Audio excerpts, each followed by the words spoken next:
करके शिवलिंग पर चढ़ाकर सावन के महीने में 2 लोटा जल शंकर भगवान को, आप लोगों को मालूम है ना, सारे समय पर 1 लोटा जल और सावन में 2 लोटा जल, सावन के महीने में 2 लोटा जल शिव जी को चढ़ाया।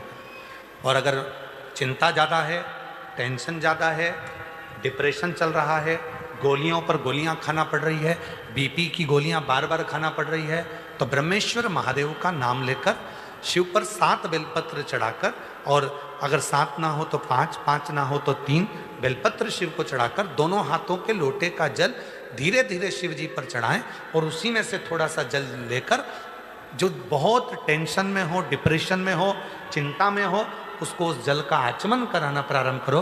3 से 4 दिन के अंदर वो डिप्रेशन से बाहर निकलेगा, अपने कार्य में रुचि रखेगा और उसको प्रसन्न करेगा। ब्रह्मेश्वर महादेव, बोलो कौन से महादेव? ब्रह्मेश्वर। बोलो ब्रह्मेश्वर महादेव की।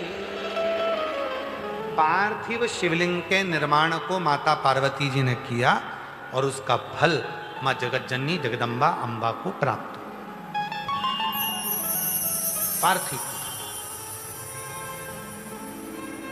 पार्थिव पूजन कभी भी खाली नहीं जाता, कभी खाली नहीं जाता। पार्थिव पूजन अगर किसी ने करी है तो खाली नहीं जाएगा। आप लोग 11 अगस्त को जो सावन की शिवरात्रि है, उस दिन जब आप शाम को 7 बजे पूजन करें, भले आपकी थाली में पूजन का सामान हो ना हो, केवल पार्थिव शिवलिंग बनाकर बैठ जाओ। जब हम जल चढ़ाएं, आप भी साथ में जल चढ़ाओ। धीरे धीरे बाबा को बस दिया लगाकर बैठ भी गए, कुछ भी नहीं है तो भी बेलपत्र पत्र चढ़ाकर अगर जल चढ़ाओगे साथ में, तो निश्चित है कि पार्थिव पूजन का फल तुमको प्राप्त जरूर है। किसी किसी के यहाँ आज भी सिंदूर नाक से भरा जाता है तो मांग के मध्य तक भरा जाता है। आज भी शिवजी ने जब मांग में सिंदूर दिया, वो सिंदूर नासिका पे आकर गिरा, नासिका। और जब नासिका पर आकर गिरा, अब देव अधिदेव महादेव ने कह दिया, सुनो पार्वती, आज मैं संसार की प्रत्येक नारी को एक वर देता हूं कि नारी चाहे छोटे से बच्चे के कपड़े धो ले, नारी चाहे अपने घर के बुजुर्ग के कपड़े धो ले, नारी चाहे झूठे बर्तन मांज ले, नारी चाहे अपने पति के झूठे बर्तन मांज ले, कपड़े धो ले, सारा काम कर ले, उसके बाद भी नारी अगर एक क्षण के लिए मेरे मंदिर तक आ रही है तो वो कभी अशुद्ध नहीं हो सकती, वो शुद्ध की शुद्ध ही है, वो अशुद्ध नहीं है, उसमें शुद्धता का भाव नहीं। आज के जमाने में बहुत बड़ा बड़ा आडंबर हो गया, शिव जी को हाथ मत लगाना, इस मंदिर में प्रवेश मत करो, इस मंदिर के अंदर कोई जा नहीं सकता, शंकर जी को कोई हाथ नहीं लगा सकता, भगवान को कोई छू नहीं सकता। हे भाई, शिव पुराणों को अगर अच्छे से अध्ययन करो तो स्वयं देव अधिदेव महादेव कहते हैं, जब मेरे पास में मेरे भक्त आते हैं, उनको देखकर जो मेरे चेहरे पर प्रसन्नता आती है, वो मुझे फूल चढ़ाने से भी नहीं आ सकती, वो मुझे फूल चढ़ाने से। ये तो अब जब मंदिर हो, सारे के सारे शंकर जी के मंदिर में भक्तों का जाना चालू हो गया, तो अब लोगों ने थोड़ा सा ये क्रम चालू कर दिया, शाम को भगवान का श्रृंगार हो जाता है, हम जल नहीं चढ़ाने देंगे, शाम को शिव जी को पानी मत चढ़ाना, शाम को शंकर जी को जल मत चढ़ाना। ये अब चालू हुआ। पहले तो मेरा भोला बाबा पेड़ के नीचे बैठा है, ओटले पर बैठा है, दरवाजा भी नहीं है, मंदिर भी नहीं है, खुले आसमान में बैठा है, रात दिन सुबह शाम जब तेरी मर्जी पड़े तब तेरे बाप के पास आ, तब तेरे शिव के पास आ, जब तेरा मन हो। एक पूजन आपको बताई थी, एक उपाय आप लोगों को बताया था, रात्रि के 9 बज के, जम के बोलो 9 बज के 15 मिनट वाला, वो ऐसा शस्त्र है, अब कई लोग उसका विरोध भी करें। सीहोर वाले बाबा तो हर कुछ बता देते हैं। रात को 9:15 पे शंकर जी को जल चढ़वा रहे हैं। हे भाई, पेट दुखेगा ना तो बच्चा अपने पापा और मम्मी से ही कहेगा। बच्चे को दर्द होगा तो वो अपने माँ बाप से कहेगा। दरवाजा बजाएगा, पापा मम्मा आई, दरवाजा बजा। ये संसार का मनुष्य का बाप देव अधिदेव महादेव है। जब इसको दुख आएगा तो कहां जाएगा? किससे किससे कहे, किसको बोले?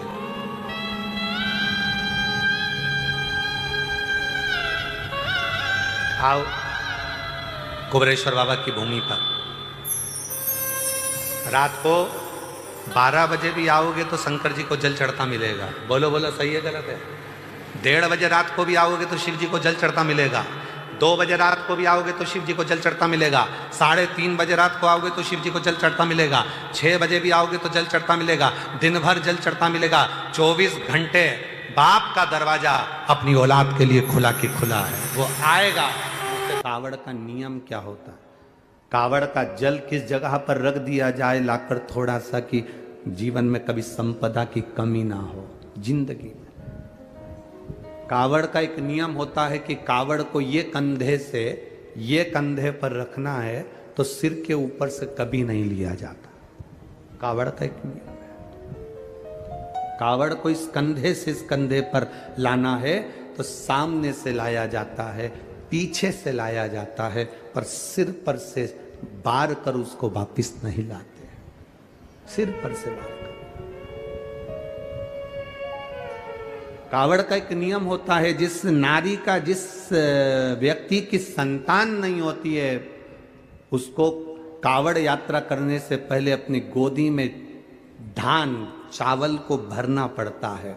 गोदी में उसको जब तक महादेव के दरवाजे तक नहीं चली जाती, जब तक उसकी गोदी में वो धान चलते चलते उसकी झोली में वो हिलता रहता है।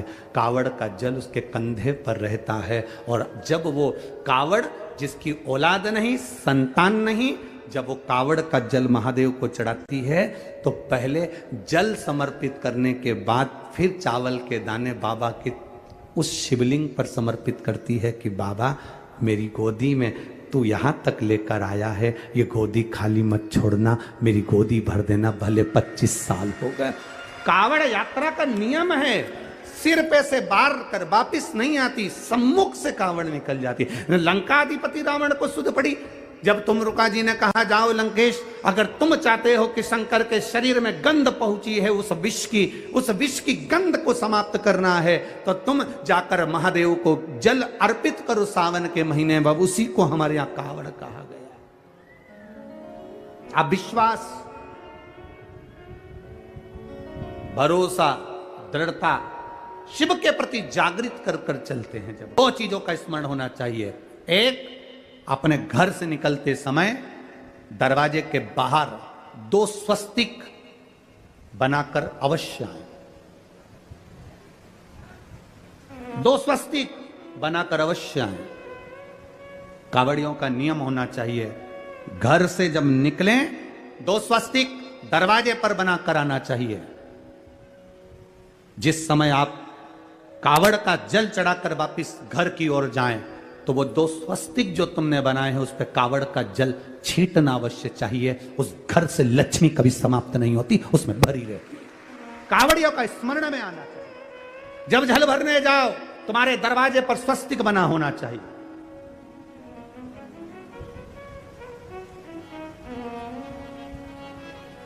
तुम्हारे दरवाजे पर 2 स्वस्तिक का स्मरण होना चाहिए। मेरा शिव, मेरे गोरा, मेरा गणेश, मेरी रिद्धि, मेरी सिद्धि, मेरे देव, नारायण, लक्ष्मी, राम, सीता, मेरे कृष्ण, मेरी राधा, सब वहीं पर विराजमान हो जाए। सर्वस्व वहीं।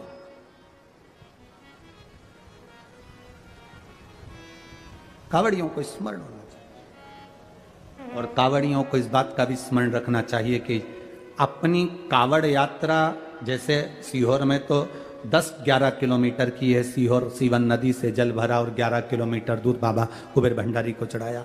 आप सुल्तानगंज से भर रहे हो, हरिद्वार से भर रहे हो, आप प्रयागराज से भर रहे हो, जहां से भी आप जल भर रहे हो या अपने नजदीक से भर रहे हो, जितनी दूर तक कावड़ लेकर जा रहे हो उतनी दूर तक तुम्हारे मुख से व्यर्थ की बात ना निकलते हुए भगवान का नाम निकलना चाहिए। बोल बम का नारा है, बोल बम बोल बम बोल बम बोल बम। मेरी जितनी जीजियां बैठी हैं, जितने मेरे जीजा बेटे हैं, जितनी मेरी बेटियां बैठी हैं, जितने मेरे बेटा बेटे हैं, जितने मेरे बुजुर्ग माँ बाप बैठे हैं, सावधानी से सुनिएगा। और जो आस्था चैनल पर, फेसबुक, यूट्यूब पर, सोशल मीडिया पर इस पवित्र कथा को सुन रहे हैं, वो भी सावधानी से सुन।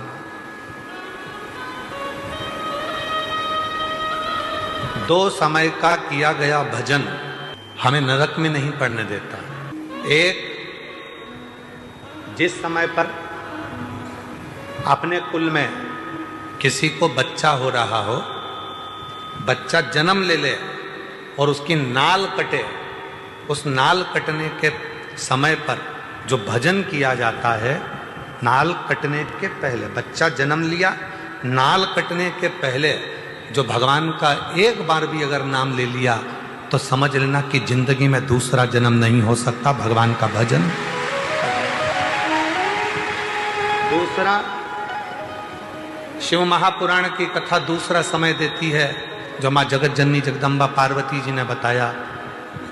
जिस समय पर संसार का मनुष्य अपने घर से जल लेकर, जैसे मां पार्वती जी नदी से जल भरकर, सरोवर से जल भरकर, बावड़ी से जल भरकर पार्थिव शिवलिंग का पूजन करने के लिए जाती थीं, जिस समय पर संसार का मनुष्य अपने घर से जल भरकर शंकर के मंदिर तक जाता है, जितनी देर उसके हाथ में कलश रखा रहता है पानी का, उतनी देर अगर उसके मुख से 2 बार भी शिव का नाम निकल जाता है तो फिर संसार में उसका जन्म नहीं होता, वो शिव का।